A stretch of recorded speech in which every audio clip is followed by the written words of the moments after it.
अगं होणारा नवरा म्हणून हात पकडला असेल. अगं पण कविता, काही झालं ना तरी अर्पिताचं लग्न अनिशशी होणार नाही म्हणजे नाही. तुम्ही कितीही काही म्हणा तरीही सांगते, सगळ्यांनी कान देऊन ऐका.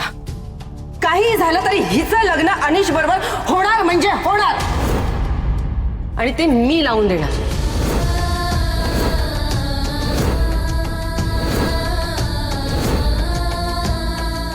बघते मला कोण अडवतंय ते.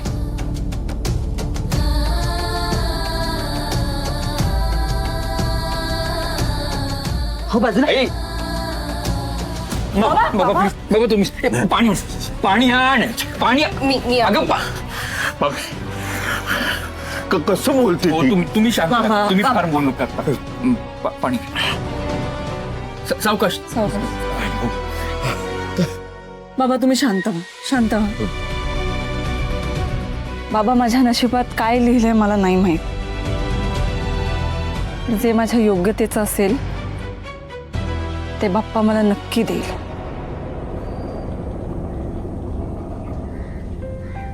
Sameer, sorry sorry sorry. अरे सॉरी, मीच तुला बोलवलं आणि मलाच विचार. नाही काय चहा घेणारच.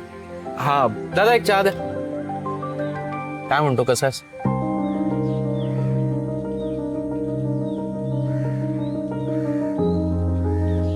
काही प्रॉब्लेम झालाय का?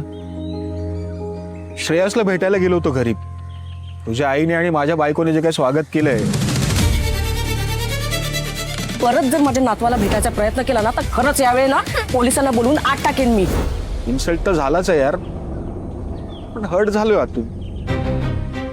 अरे माझीच ही अवस्था झाली आहे तर विचार श्रेयसच्या मनाचं काय झालं असेल यार. समीर, रेणुकाशी लग्न व्हायच्या आधीपासून आपल्या दोघांची मैत्री आहे, म्हणून मी तुझ्यासमोर मनमोकळेपणाने बोलू शकतो यार. बघ एकच सांगतो, आत्तापर्यंत तुझी बहीण माझ्याशी जे काही वागली, मला हिणवत राहिली, ते सगळं विसरून मी पुन्हा पुन्हा तिला जवळ करण्याचा प्रयत्न करतोय. पण तिच्याकडनं तिचा अप्रोचच चुकीचा आहे आणि तो बदलेल मला असं वाटत सुद्धा नाहीये. सगळी एकच रिक्वेस्ट आहे माझी, मला माझ्या मुलापासून तोडू नका यार. हे आशुतोष अरे तुला माहितीये मी किती मेहनती आहे, पण तुझ्या बहिणीला समोरच्या माणसाच्या कष्टाची जाणीव नाहीये आणि ती होणार सुद्धा नाही कधी. बघ समीर, मला कळतंय की जगण्याला पैसा गरजेचा असतो, पण आपण सुद्धा अंतरुण पाहून पाय पसरावेत ना. माझ्यावरती नाकारता नवरा म्हणून शिक्का मारलाच आहे तिनं, पण बाप म्हणून माझी इमेज सुद्धा श्रेयस समोर खराब करते होती. अरे मुद्दाम माझ्यापासून तोडायला बघते ती. आशुतोष बघ, सॉरी. मला लक्षात येतंय तुला त्रास होतोय याचा खूप. मी बोलतो रेणुका दीदीशी. खरं तर या आधीही बोललोय रे, पण तिच्या अशा वागण्याला आईचा पाठिंबा आहे, त्यामुळे ती कोणाला जुमानत नाही आता. आणि यामध्ये तू आणि श्रेयस भरडले जातात हे फार चुकीचं आहे. माझ्या लक्षात येतंय ते. हे बघ, मला माहित नाही किती उपयोग होईल या सगळ्याचा, पण मी एकदा बोलीन तिच्याशी नक्की. ठीक आहे, बघ बोल. पण आता काय होईल माहिती नाही. समीर यार, प्रेम केलं यार तिच्यावरती, पण अजून अपमान मी नाही सहन करू शकत यार.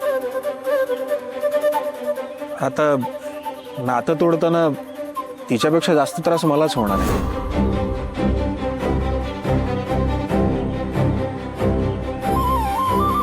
आशुतोष,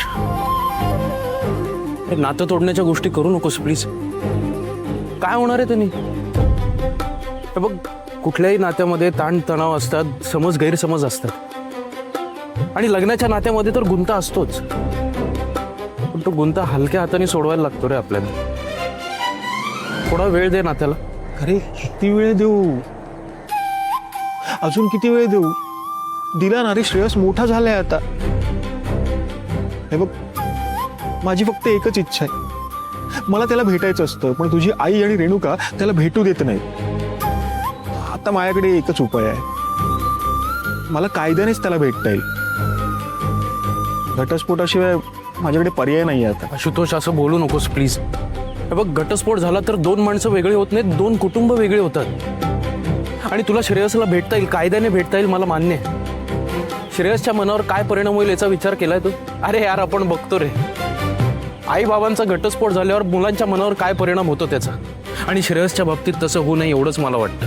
ती माझी तीच इच्छा आहे, त्याच्याकडे बघूनच मी गप्प आहे ना. आणि तू आहेस ना, म्हणून मी आजपर्यंत सहन करतोय सगळ्या गोष्टी. मला मान्य आहे आणि त्यासाठी मी आभारी आहे तुझा. हे बघ, हे नातं टिकवण्यासाठी तूच प्रयत्न करतोस आणि तुझं मनापासून प्रेम आहे रेणुका दीदीवर.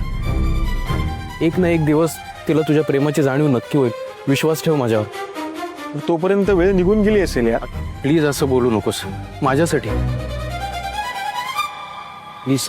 अरे मी रिक्वेस्ट करतो तुला, हे बघ मला थोडा वेळ दे, मी बोलतो तिच्याशी आणि काहीतरी सोल्युशन काढतो याच्यावर.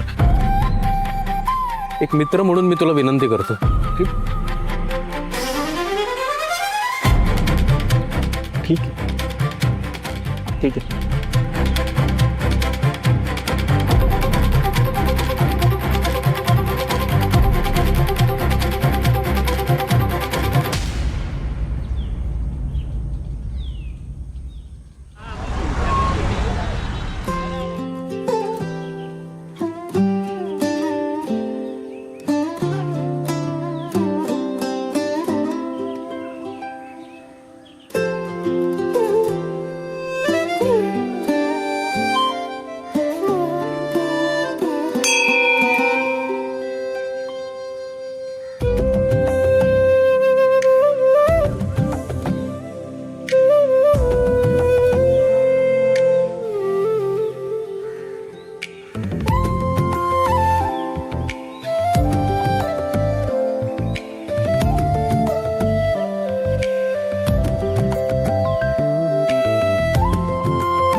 मला लक्षात येत आहे तुला त्रास होतो याचा खूप.